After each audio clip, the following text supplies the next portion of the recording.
Have you ever noticed how a jury works? They spend days on end listening. Then they weigh the evidence and produce a simple verdict. What juries don't say, they don't say, guilty, but we think the evidence is kind of shoddy. They don't say, guilty, here's why we think so. Juries don't say, we're really not sure if he's guilty or not. And the same goes with the work. Byron Katie's invitation for questions 1 and 2, that is it true? Can you absolutely know it's true? Is to answer with just a simple yes or a no. Not yes, but, or yes, because, or I don't know. This forces the mind into a deliberation, just like a jury is forced into its deliberation. And this deliberation happens behind closed doors. The power of the answer would be diluted if everyone could hear the jury's deliberation. Likewise, the power of your answer is strongest on the experiential level when you deliberate internally before speaking out a yes or a no. However, it can get more subtle.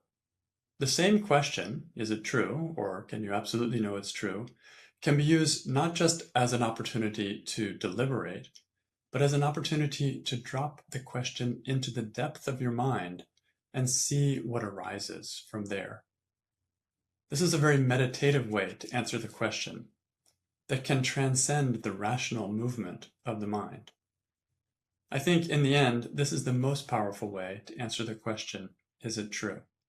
This is true self-inquiry.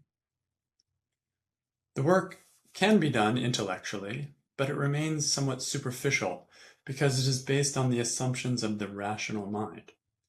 When the questions are taken in deeply and sent off into the void, as it were, with no clue what will come out, then there's a chance for real opening. So debate and deliberation, they happen in the intellect, in the intellectual part of the mind. But this meditative part of the mind is a deeper part inside. And if you ask those questions and allow that to bring up an answer from inside, it is often surprising. The wisdom that sits beneath the rational mind is finally given a chance to speak. And we can be truly enlightened by the answers that surface.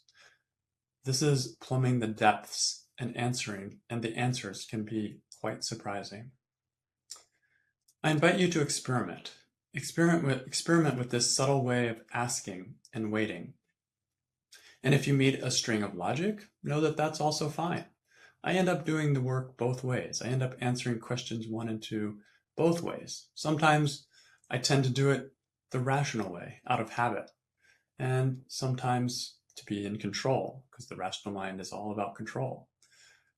But either way, whether I do it rationally or I wait and see what arises from a deeper place inside of me, I still let that question or that question settle before coming up with a simple yes or a no. Even a jury will sit behind closed doors for hours before coming up with their simple yes or no. So even if your answers come from deductive reasoning, which is totally fine, I suggest that you allow it time to happen internally and then just report a yes or a no. When you do, you will notice what it feels like to stand in your decision. You may notice that your feelings and bodily reactions become actually a sensitive lie detector test when you report your yes or no. The test is likely to be fooled when you're not giving a simple yes or no. When you give that maybe and yes but and yes because, it's easy to kind of fool the built-in lie detector test that we all have. But when you just land on yes and just stand in it, or no and just stand in it, then all that subtle bodily reaction can support you in thinking, okay, that I said yes, but that just feels wrong now.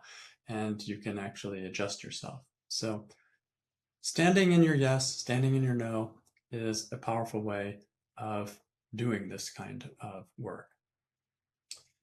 The yes or no has to stand there naked with no support from any side.